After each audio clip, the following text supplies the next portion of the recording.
हाँ जी, मद जो बजाते खुद है ये तो 3 अलिफ के बराबर लंबे होने वाली है। इस मद को हमने 4 अलिफ के बराबर लंबा क्यों करना है, इसको देखने के लिए आगे समझें कि ये जो अलिफ है, अलिफ के ऊपर क्या लगी हुई है, जबर। अलिफ के ऊपर जबर जेर पेश आए, उस अलिफ को अलिफ नहीं पढ़ते, उस अलिफ को हमजा पढ़ते हैं। अब हमने ये कहना है कि मद के फौरन बाद क्या आ गया, हमजा, क्योंकि हमजा ये बन चुका है जबर आने की वजह से। तो मद के फौरन बाद अगर हमजा आ जाए तो उस मद को 4 अलिफ के बराबर लंबा करते हैं। ठीक हो गया। अब हमने ये देखना है कि जो हमजा है इसके साथ इसी कलमा में आया है या अगले कलमा में। ये जो अद है, हमजा है, ये दाल के साथ जो मिल रहा है ये अगले कलमा में आया है, मीम के साथ अलिफ है उसके साथ नहीं आया।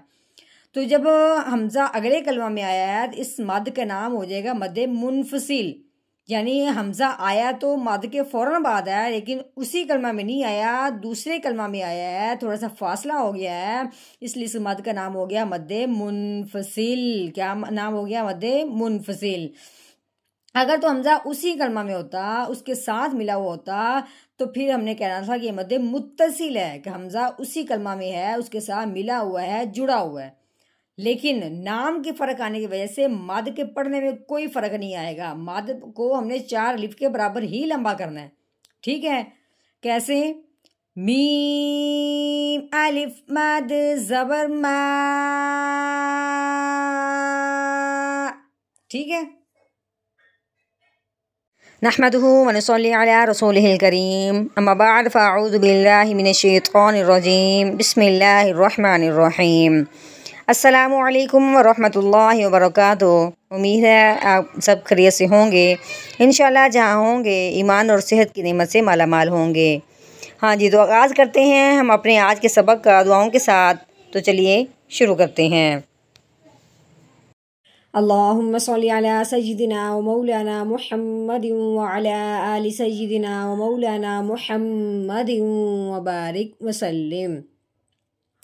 रब्बि इश्रह ली सदरी व यस्सिर ली अमरी वहलुल उक़दतम मिन लिसानी यफ़क़हू क़ौली। Rabbi ज़िदना इल्मा, rabbi ज़िदना इल्मा, rabbi ज़िदना इल्मा। अऊज़ु बिल्लाहि मिनश शैतानिर रजीम, बिस्मिल्लाहिर रहमानिर रहीम। हाँ जी, आज का सबक हमारा यहाँ से शुरू होता है। ठीक है, वाओ, वाओ के ऊपर क्या लगी हुई है, जबर लगी हुई है। जब वाओ के ऊपर जबर हो तो कैसे पढ़ेंगे, वाओ जबर वा। हाँ जी, मीम है, मीम के ऊपर लगी हुई है जबर। ठीक है, उसके साथ क्या आ गया, अलिफ। अलिफ से पहले जब जबर आ जाए तो वहाँ पे मद का कायदा जारी होता है, यानी कि उस अलिफ को मीम के साथ मिलाते हुए एक अलिफ के बराबर लंबा करेंगे, लंबा करने का कायदा। अब अलिफ से पहले ज़बर आ जाए तो उससे एक अलिफ के बराबर लंबा करते हैं।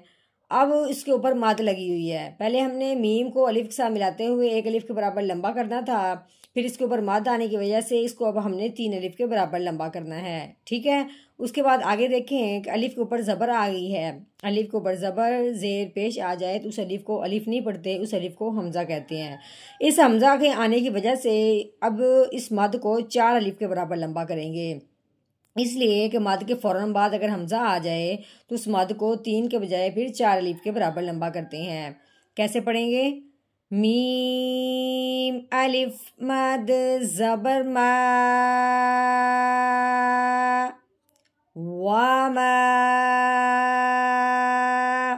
हाँ जी, आगे है हमज़ा, उसके आगे देखें दाल, दाल के ऊपर क्या लगी हुई, जज़म, तो ये हो गया दाल साकिन। तो साकिन हरफ कौन सा हो रहा है, दाल। तो दाल किन हरफों में से है, हरूफे कलकला में से है। हरूफे कलकला के ऊपर जब इस तरह की जज़म आ जाए, हरूफे कलकला साकिन हो जाए तो उसको हिला के पढ़ते हैं। अब साकिन हरफ जो होता है वो पिछले वाले को अपने साथ मिलाता है। अब हमने हमज़ा को दाल साकिन के साथ मिलाना है, फिर उसको साथ हिलाना है। कैसे, हमज़ा दाल ज़बर आद, कैसे, आद। अब आगे रॉ, रॉ के ऊपर खड़ी ज़बर है, रॉ के ऊपर खड़ी ज़बर है। ठीक है, यानी कि ज़बर, रॉ के ऊपर ज़बर या पेश हो तो उस रॉ को मोटी करते हैं। अब ये खड़ी ज़बर आने की वजह से रॉ को पुर यानी मोटा करके पढ़ेंगे। कैसे, रॉ खड़ी ज़बर रॉ, अदरा। हाँ जी, आगे काफ, काफ के ऊपर ज़बर लगी हुई है, काफ ज़बर का, अदरा का। हाँ जी, आगे मीम के ऊपर है ज़बर, आगे अलिफ। हमने क्या पढ़ा है कि अलिफ से पहले ज़बर आ जाए तो उसे एक अलिफ के बराबर लंबा करते हैं। अब मीम के ऊपर ज़बर है, हम साथ अलिफ को मिलाते हुए मीम को एक अलिफ के बराबर लंबा करना है। कैसे? मीम अलिफ ज़बर मा। हाँ जी, आइन के नीचे ज़ेर है, लाम के ऊपर 3 दंदों वाली शाद आने की वजह से आइन को लाम के साथ मिलाएंगे, क्योंकि शाद वाला जो हरफ होता है वो पिछले वाले को अपने साथ मिलाता है। तो आइन को लाम के साथ क्यों मिलाएंगे? शाद की वजह से। कैसे? आइन लाम ज़ेर इल। अगर लाम को या के साथ मिलाना है, लाम के ऊपर शाद लगी हुई है, तो शाद वाला जो हरफ होता है वो ना तो खींचा जाता है ना झटका लगता है, बल्कि वो दबाया जाता है। तो कैसे दबाएंगे? लाम शा ज़ेर लिज लिज। ठीक हो गया। अब या को हमने वाव साकिन के साथ मिलाना है, क्योंकि इसके ऊपर जज़म आ गया है। तो वाव साकिन हो और उससे पहले पेश आ जाए तो वाव साकिन एक अलिफ के बराबर लंबा किया जाता है। कैसे? या वाव पेश यू यू। नून के ऊपर ज़बर लगी हुई है, नून ज़बर ना, इल्लियूना।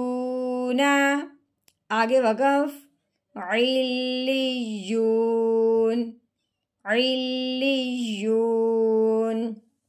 हाँ जी, मुकम्मल आयत का हमने तोड़ कर लिया, यानी एक एक हरफ की तारीफ़ की कि हरफ को लंबा करना है, मिलाना है, क्यों लंबा करना है, क्यों इसके साथ मिलाना है। तो चलिए अब हम इसकी रवानगी करते हैं, जोड़ के साथ पढ़ते हैं। वमा अदराका मा इल्लियून। वमा अदराका मा इल्लियून।